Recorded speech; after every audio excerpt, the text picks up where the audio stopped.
नमस्कार, स्वागत है आपका बुलेटिन में। आप देख रहे हो आईएनएस सुबह सवेरे। मैं हूं आपके साथ राजश्री थवाई। तो चलिए बात कर लेते हैं इस वक्त की बड़ी और अहम खबर की। तो दंतेवाड़ा से बड़ी खबर है। बचेली में शराब घोटाला मामला, 1,52,00,000 का ये घोटाला है। युवा कांग्रेसियों ने इसका विरोध किया है, दुकानों की जांच की मांग की है। किरंदुल गीदम दुकानों की जांच की मांग यहां पर की गई है। तो युवा कांग्रेसियों की तरफ से ये प्रदर्शन विरोध, ये बड़ी खबर हम आपको बता रहे हैं। दुकानों की जांच की मांग की गई है। तो किरंदुल गीदम दुकानों की जांच की मांग की गई है। तो ये बड़ी और अहम खबर हम आपको बता रहे हैं। दंतेवाड़ा से बड़ी खबर, बचेली में शराब घोटाला का ये पूरा मामला, 1,52,00,000 का ये पूरा घोटाला है। अब इस पूरे मामले पर जांच की मांग युवा कांग्रेसी करते हुए नजर आए। इसे लेकर उन्होंने विरोध भी किया है और कहा हर एक दुकान की जांच होनी चाहिए। तो किरंदुल गीदम दुकानों की जांच की मांग यहां पर युवा कांग्रेसियों की तरफ से की गई है। तो ये बड़ी और अहम खबर हम आपको बता रहे हैं। आपको बता दें कि पिछले दिनों ही ये घोटाला उजागर हुआ और इस पूरे मामले पर हालांकि पुलिस की कार्रवाई भी जारी है। दरअसल ये स्कैनर जो है वो निजी स्कैनर लगाकर यहाँ पर इस घोटाले को अंजाम दिया गया और काफी एक तरह से चेन यहाँ पर काम कर रही थी। अब इस पूरे मामले पर राजनीति भी शुरू हो गई है। अब युवा कांग्रेसी जो है वो प्रदर्शन करते हुए नजर आए। उन्होंने कहा कि इस पूरे मामले पर जांच होनी चाहिए हर एक दुकान की। तो दंतेवाड़ा जिले के बचेली में शराब दुकान में यहाँ पर पिछले कुछ महीनों से कमाई में हेराफेरी की लगातार शिकायत मिल रही थी। उसके बाद इस पर आबकारी विभाग ने कार्रवाई की, जिसमें ये घोटाला उजागर हुआ। तो आबकारी विभाग के उप निरीक्षक एसआई समेत 5 लोगों को गिरफ्तार भी किया गया इस पूरे मामले पर।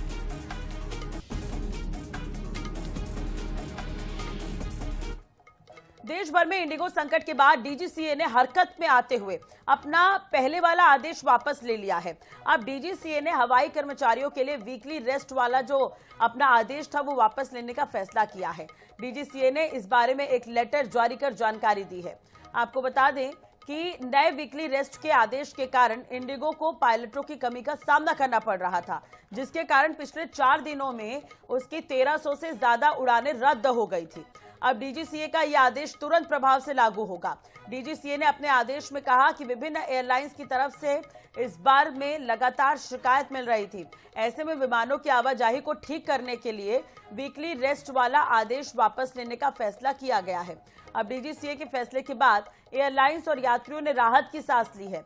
उधर नागर विमानन मंत्री ने यहां पर केंद्रीय गृह मंत्री अमित शाह से फोन पर बात की है।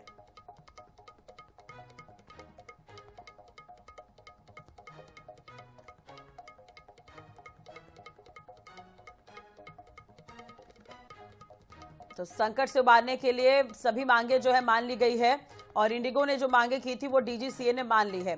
इंडिगो संकट को लेकर ये अहम खबर है। डीजीसीए ने जो अपना आदेश है वो वापस ले लिया। आपको बता दें पिछले 2 दिनों से कई जगहों पर यात्री परेशान रहते रहे और कई उड़ानें जो है वो रद्द कर दी गई। अब डीजीसीए ने जो आदेश दिया था वो वापस ले लिया गया। दरअसल डीजीसीए ने जो आदेश दिया था उसके चलते इंडिगो को पायलट की कमी का सामना करना पड़ा और कई उड़ानों को रद्द भी करना पड़ा। चलिए बात करें तो इसी बीच एक बड़ी खबर रायपुर से है। कांग्रेस के नए जिला अध्यक्षों की बैठक आज। ट्रेनिंग प्रोग्राम से पहले कांग्रेस ने बैठक का आयोजन किया है। तो 41 नवनियुक्त जिला अध्यक्षों को पीसीसी ने बुलाया है। प्रदेश के वरिष्ठ नेताओं के साथ अध्यक्षों की बैठक होगी। तो दोपहर 2 बजे राजीव भवन में ये बैठक होगी। ये बड़ी और अहम खबर हम आपको बता रहे हैं इस वक्त की। दोपहर 2 बजे राजीव भवन में बैठक होगी। कांग्रेस के नए जिला अध्यक्षों की बैठक आज। ये बड़ी और अहम खबर, ट्रेनिंग प्रोग्राम से पहले कांग्रेस ने बैठक का आयोजन किया है। तो 41 नवनियुक्त जिला अध्यक्षों को पीसीसी ने बुलाया है। आपको बता दें पिछले दिनों ये लिस्ट सामने आई। अब उनके साथ ये मंथन करने जा रही है यहाँ पर कांग्रेस। तो दोपहर 2 बजे के लगभग राजीव भवन में ये बैठक होगी। कांग्रेस के नए जिला अध्यक्षों की बैठक आज होनी है। रायपुर से बड़ी खबर हम आपको बता रहे हैं। तो ट्रेनिंग प्रोग्राम से पहले कांग्रेस ने इस बैठक का आयोजन किया है। 41 नवनियुक्त जिला अध्यक्षों को पीसीसी ने बुलाया है। और सबसे अहम बात यह है कि काफी समय बाद, काफी मंथन के बाद और एक लंबी प्रक्रिया के बाद तमाम जो जिला अध्यक्ष वो नियुक्त किए गए हैं। 41 जिला अध्यक्षों की लिस्ट जो पिछले दिनों सामने आई थी, अब उस पर जो 41 नए जो जिला अध्यक्ष बने हैं, नवनियुक्त जो जिला अध्यक्ष बने हैं, उन्हें बुलाया है पीसीसी ने। चर्चा होगी, उनसे बातचीत होगी और 2 बजे के लगभग राजीव भवन में ये बैठक होनी है। तो प्रदेश के जो वरिष्ठ नेता हैं कांग्रेस के, तमाम लोग मौजूद रहने वाले हैं। तो कांग्रेस के नए जिला अध्यक्षों की बैठक आज होनी है। रायपुर से ये बड़ी खबर अब आपको बता रहे हैं। तो ट्रेनिंग प्रोग्राम से पहले कांग्रेस ने बैठक का आयोजन किया है। 41 नव नियुक्त जिला अध्यक्षों को पीसीसी ने बुलाया है। दोपहर 2 बजे राजीव भवन में ये बैठक होनी है।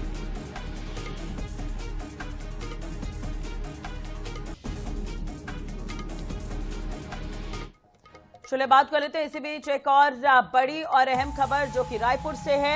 मुख्य सचिव विकासशील आज महत्वपूर्ण बैठक करने जा रहे हैं। 9 दिसंबर को सीएस की अध्यक्षता में बैठक होनी है। तो बजट के नवीन प्रस्तावों और कार्यों की समीक्षा होगी। विभागों के प्रस्तावों की ऑनलाइन एंट्री पर भी चर्चा होगी। फ्लैगशिप योजनाओं के क्रियान्वयन की समीक्षा करेंगे। तो मुख्य सचिव विकासशील महत्वपूर्ण बैठक लेने जा रहे हैं। 9 दिसंबर को ये महत्वपूर्ण बैठक होगी और सीएस की अध्यक्षता में ये बैठक होनी है। तो बजट के नवीन प्रस्तावों और कार्यों की भी समीक्षा होनी है। विभागों के प्रस्तावों की ऑनलाइन एंट्री पर भी चर्चा होगी। तो मुख्य सचिव महत्वपूर्ण बैठक करेंगे। फ्लैगशिप योजनाओं के क्रियान्वयन को लेकर भी चर्चा करते हुए नजर आएंगे। मध्य प्रदेश विधानसभा के शीतकालीन सत्र में द्वितीय अनुपूरक बजट को पारित कर दिया गया है। वित्त मंत्री जगदीश देवड़ा ने 13,476 करोड़ रुपए के द्वितीय अनुपूरक बजट को पेश किया। अब बजट में पीएम आवास, लाडली बहना जैसी योजनाओं के लिए हजारों करोड़ का प्रावधान किया गया। वहीं विपक्ष ने बजट को दुर्भाग्यपूर्ण बताते हुए सरकार पर कर्ज लेकर घी पीने का आरोप लगाया है। अब सत्र के आखिरी दिन क्या कुछ खास रहा, इस रिपोर्ट के जरिए आपको बताते हैं।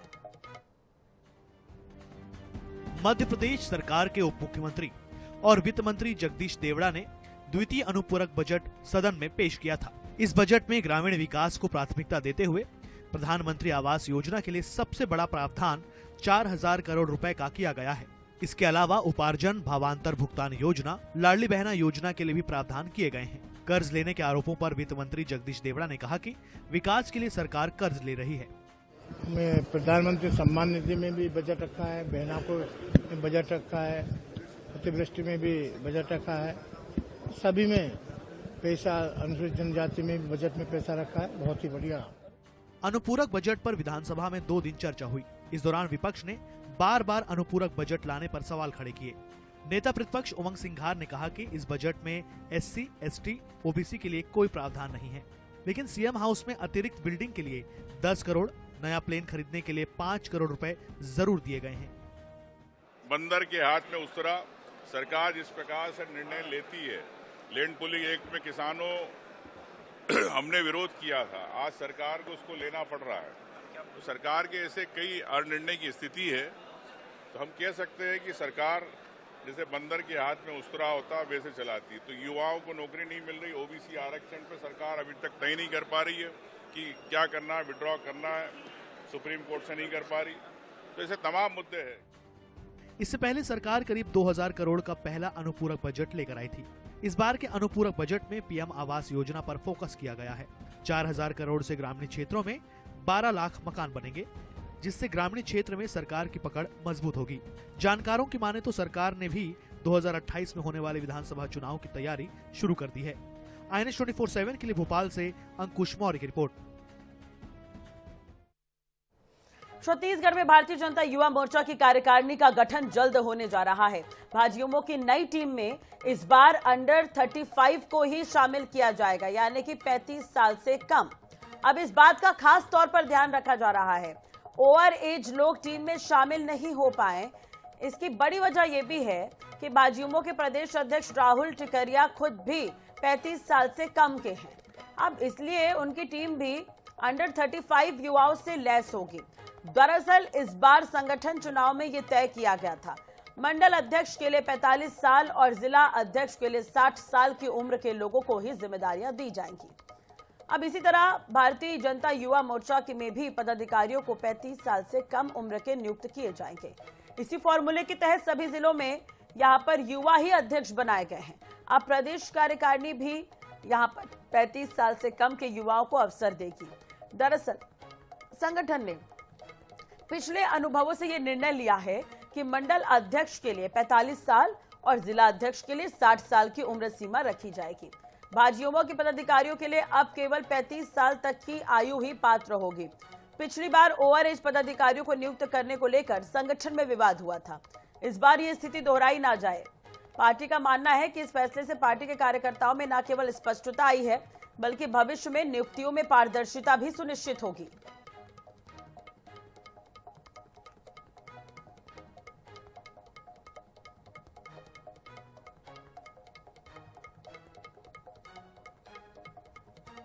तो 35 साल से कम लोगों को ही यहां पर अब टीम में जगह मिलेगी। नियुक्तियों में पारदर्शिता सुनिश्चित करने के लिए ये कहा जा रहा है। भाजयुमो की नई टीम में इस बार 35 साल से कम जिनकी उम्र है उन्हें मौका मिलेगा। तो इस बार संगठन चुनाव में ये तय की गई थी उम्र सीमा। तो मंडल अध्यक्ष की 45 और जिला अध्यक्ष की 60 साल की जो उम्र समय सीमा है वो तय कर दी गई है। तो बीजेवाईएम में अब युवा ही होंगे। छत्तीसगढ़ बीजेवाईएम में केवल युवा ही होंगे। सभी जिलों में अंडर 35 युवा ही अध्यक्ष बनाए गए हैं।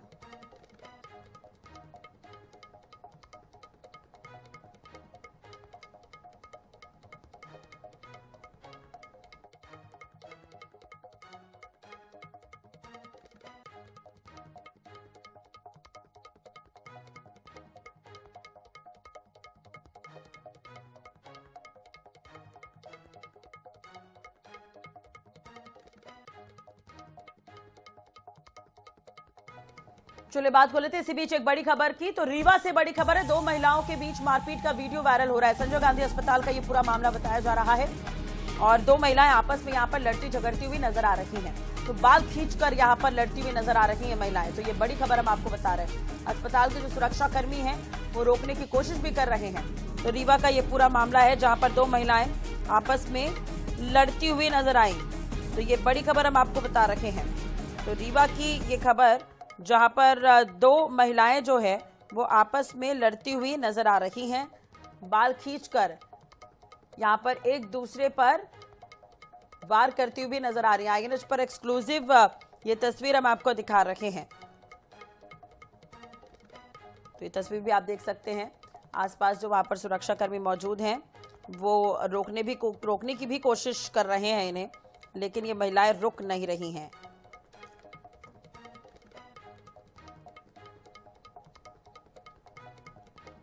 बाल खींचकर लड़ती हुई नजर आ रही है महिलाएं।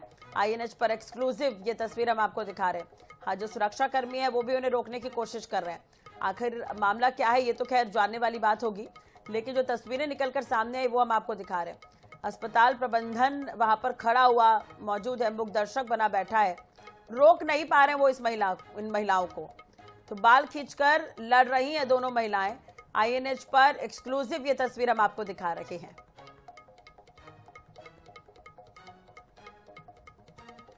तो रीवा से ये बड़ी खबर हम आपको बता रहे हैं।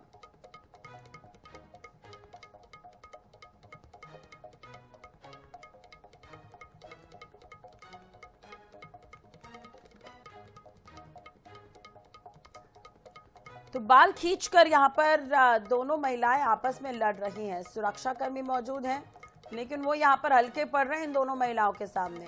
पहले तो रोकने की कोशिश करते हुए नजर आए, लेकिन खुद परेशान होकर वहां से चले गए। उसके बाद किसी ने भी इन्हें रोकने की कोशिश नहीं की। एक व्यक्ति है जो वहां पर मौजूद है, वो दोनों को रोकने की कोशिश करता रहा। अब कहीं ना कहीं प्रबंधन पर भी सवाल खड़े हो रहे हैं कि जब काम है, सिक्योरिटी वहां पर मौजूद है, तो उन्हें कड़ी कार्रवाई करनी चाहिए, तुरंत इन्हें रोकना चाहिए। लेकिन रोकने के बजाय खुद जान छुड़ाकर भागते हुए नजर आए। देखिए, शुरुआत में पूरी कोशिश की गई उन्हें रोकने की, लेकिन उसके बाद खुद वहां से सिक्योरिटी गार्ड चले गए।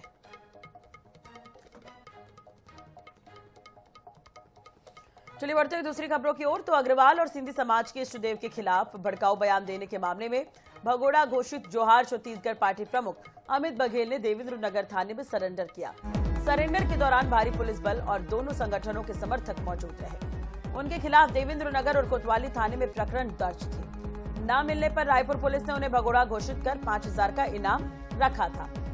समर्थकों ने पुलिस पर सरेंडर के वक्त अनावश्यक माहौल बनाने और झूमा झटकी का आरोप लगाया। प्रवक्ताओं ने बघेल की जल्द रिहाई की मांग की ताकि वे अपनी मां की अंत्येष्टि कर सके। 27 अक्टूबर को छत्तीसगढ़ मातारी की मूर्ति तोड़फोड़ विवाद के बाद बघेल ने अग्रसेन महाराज व झूलेलाल पर टिप्पणी की थी। पुलिस ने मूर्ति तोड़ने वाले मानसिक रूप से बीमार आरोपी को अगले दिन ही गिरफ्तार कर लिया था।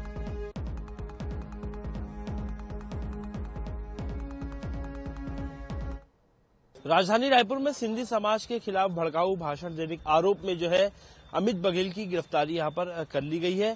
थाना देवेंद्र नगर में आप देखेंगे तमाम जो कार्यकर्ता है, समर्थक है, वो भी यहाँ पर पहुंचे हुए हैं और छत्तीसगढ़ी क्रांति सेना के प्रमुख अमित बघेल को गिरफ्तार यहाँ पर किया गया है। बताया जा रहा है समर्थकों के द्वारा वे यहाँ पर सरेंडर करने आए थे। छत्तीसगढ़ी क्रांति सेना के कुछ लोग भी हमारे साथ मौजूद है, कार्यकर्ता। क्या कहेंगे, अमित बघेल को गिरफ्तार किया गया है? सबसे पहले तो भैया जो आप बात बोले तो सुधारना चाहता हूँ। भैया यहाँ पे सरेंडर कर रहा है, गिरफ्तारी देने आ रही है। भैया यहाँ शांतिपूर्वक गिरफ्तारी सरेंडर दे आ रही है। मगर आप देखो शासन प्रशासन है, पुलिस बल है, कैसे झने झपटे करके अपन सेनानी मल्ला ही करी से भैया शांतिपूर्वक। अगर क्रांति सेना के तेवाला हर कोई वाकिफ है, अगर क्रांति सेना चाहती तो पूरा भीड़ भाव देती, मगर हमारे बगवल मिले ला रहे हैं काबर की भैया गिरफ्तारी दिला रही से। तो कोर्ट क्यों नहीं गए सरेंडर करने के लिए? थाने में आए और अब गिरफ्तार कर लिया गया उनको। कोर्ट एक वजह से काबर की भैया संविधान न मानने वाला है। पुलिस प्रशासन के नाकामी रही से कि भैया लटका दिले पकड़ नहीं सकी से, भैया जुड़ नहीं सकी। तो भैया संविधान के तहत जैसे भैया पहले बोल रहे थे कि 5 तारीख को मैं यहाँ अपन आपला सरेंडर करूं करके, और वही माध्यम से चुपचाप शांतिपूर्वक सरेंडर देवर आ रही है। तो सिंधी समाज के खिलाफ टिप्पणी का मामला था ये पूरा, जिसमें अमित बघेल की फरारी जो है वो घोषित की गई थी, जिसके बाद आज छत्तीसगढ़ी क्रांति सेना के प्रमुख जो अमित बघेल है वो यहाँ पर सरेंडर करने के लिए आया था। फिलहाल देवेंद्र नगर थाना पुलिस ने उनको गिरफ्तार कर लिया है। कुछ ही देर में उन्हें कोर्ट में पेश किया जाएगा और आगे की कार्रवाई जो है वो की जाएगी। कैमरा पर्सन मलकीत सिंह के साथ मोहम्मद सैन, अनिश न्यूज़ 7 सीधी शहर में शुक्रवार की सुबह खोखर हाई स्कूल के प्रभारी प्राचार्य अभिमन्यु सिंह के ठिकानों पर ईओडब्ल्यू ने बड़ी कार्रवाई की है। 50 सदस्यीय ईओडब्ल्यू की 6 टीम ने एक साथ यहां पर 3 ठिकानों पर छापेमार कार्रवाई शुरू की। ये कार्रवाई सुबह करीब 5 बजे तब शुरू हुई जब अभिमन्यु सिंह और उनका परिवार गहरी नींद में था। सीधी के अम्हा की ऊंची हवेली, पुश्तैनी घर, ग्राम मड़वास और कुसमी क्षेत्र में स्थित संपत्तियों की जांच कर रही है। टीम ने जैसे ही घर का दरवाजा खटखटाया, प्राचार्य अभिमन्यु सिंह ने दरवाजा खोला और अचानक 13 सदस्यीय टीम अंदर दाखिल हो गई। इसके साथ ही अन्य स्थानों पर भी अलग अलग टीमें पहुंची। निरीक्षक हरीश कुमार द्विवेदी ने बताया कि 2 महीने पहले रीवा ईओडब्ल्यू कार्यालय में शिकायत दर्ज हुई थी। शिकायत के आधार पर कार्रवाई की जा रही है। टीम प्राचार्य से जुड़े वाहनों के कागजात, बैंक रिकॉर्ड, जमीन और मकान से संबंधित कागजात समेत कई महत्वपूर्ण कागजातों को कब्जे में लेने में जुटी है। अभी तक कई महत्वपूर्ण कागजात बरामद किए जा चुके हैं। प्रकोष्ठ मुख्यालय मध्य प्रदेश भोपाल में एक शिकायत आई थी। उस शिकायत की वह सत्यापन किया गया। सत्यापन उपरांत जो भी प्रकरण हमारे द्वारा पंजीबद्ध किया गया उसका हम अपनी प्रोसीडिंग कार्रवाई के लिए आए हैं। हमारी कार्रवाई अभी जारी है। अभी ये हमारा और भी स्थान हो सकते हैं, कई जगह हम पे हमारी कार्रवाई चल रही है। सारा जब हम कंक्लूड करेंगे तब इसके बारे में आपको बता पाएंगे। बाल विवाह अपराध की श्रेणी में आता है। बावजूद लोग बेटे और बेटी का नाबालिग अवस्था में विवाह कर अपराध करने से नहीं चूक रहे। ताजा मामला संस्कारधानी जबलपुर से सामने आया है, जहां के पाटन तहसील के पवई धाम में एक नाबालिग बालिका की शादी की जा रही थी।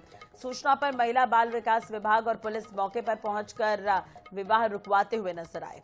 दस्तावेज जांच में बालिका की उम्र 16 साल पाई गई। जानकारी के अनुसार दोनों पक्षों की सहमति से पवई धाम में शादी की रस्म पूरी करने के लिए तैयारी कर ली गई थी। अधिकारियों ने शादी रुकवाकर परिवार वालों को समझाया कि बालिका की उम्र 18 साल होने के बाद ही शादी करें। समझाइश के बाद दोनों पक्षों ने महिला बाल विकास विभाग को शपथ पत्र भी दिया है। यहाँ पर पवई धाम के राजराजेश्वरी मंदिर से बाल विवाह हो रहा है। तो मौके पर आके इसकी जांच की गई तो बाल विवाह सही में हो रहा था। इसमें लड़की की उम्र लगभग 16 वर्ष की थी और लड़का मैडी का रहने वाला था। यहाँ दोनों पक्षों को बुलाया गया और दोनों को समझाइश देकर बाल विवाह को रुकवाया गया। रोक दी गई है। दोनों पक्षों को समझाइश दिया गया है कि बाल विवाह कानूनी अपराध है। अपने बाल विवाह प्रतिषेध अधिनियम 2006 के अनुसार ये विवाह अमान्य है। बड़ी खबर रायगढ़ से है। महिला से दुष्कर्म का ये पूरा मामला। आरोपी ने 3 दिन तक बंधक बनाकर किया दुष्कर्म। किराए के मकान में बनाया था बंधक। आरोपी को गिरफ्तार कर लिया गया है और महिला थाना क्षेत्र का ये पूरा मामला बताया जा रहा है। ये बड़ी और अहम खबर हम आपको बता रहे हैं। किराए के मकान में बंधक बनाकर रेप की वारदात को अंजाम दिया गया। रायगढ़ से बड़ी खबर। आरोपी को पुलिस ने गिरफ्तार भी कर लिया है। तो इस वक्त की बड़ी खबर हम आपको रायगढ़ से बता रहे हैं। एक महिला के साथ रेप की वारदात को अंजाम दिया गया है। महिला थाना क्षेत्र का ये पूरा मामला है और महिला से दुष्कर्म का ये पूरा मामला है। बंधक बनाकर इस वारदात को अंजाम दिया गया। आरोपी ने 3 दिन तक महिला को बंधक बनाए रखा और उसके साथ दुष्कर्म किया है। किराए के मकान में महिला को बंधक बनाकर रखा गया था।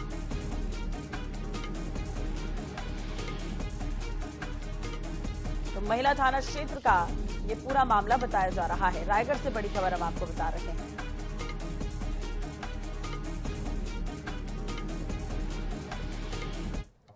चलिए बात को लेते हैं इसी बीच एक और बड़ी और अहम खबर की। तो श्योपुर से बड़ी खबर है। मादा चीता वीरा के शावक की मौत, ये बड़ी खबर हम आपको बता रहे हैं। अंतर्राष्ट्रीय चीता दिवस पर जंगल में छोड़ा गया था ये शावक और मादा चीता वीरा और 2 शावक जंगल में छोड़े गए थे, जिसमें से एक शावक की मौत हो गई है। तो अब पूरा प्रशासन प्रबंधन सवालों के घेरे में है। पीएम रिपोर्ट के बाद ही मौत का खुलासा होगा। तो आपको बता दें कि अंतर्राष्ट्रीय चीता दिवस पर एक भव्य आयोजन हुआ। मुख्यमंत्री पहुंचे हुए थे और उन्होंने ही मादा चीता और 2 शावकों को बाड़े से जंगल में छोड़ा था, खुले जंगल में छोड़ा था। अब जिनमें से एक शावक की मौत हो गई है। महावीर शुक्ला हमारे साथ जुड़ गए ज्यादा जानकारी के लिए। महावीर, इससे पहले ये भव्य आयोजन हुआ था अंतर्राष्ट्रीय चीता दिवस पर और मादा चीता के साथ 2 शावक छोड़े गए थे, एक की मौत हो गई है। मौत का कारण अभी तक कुछ पता चल सका है क्या?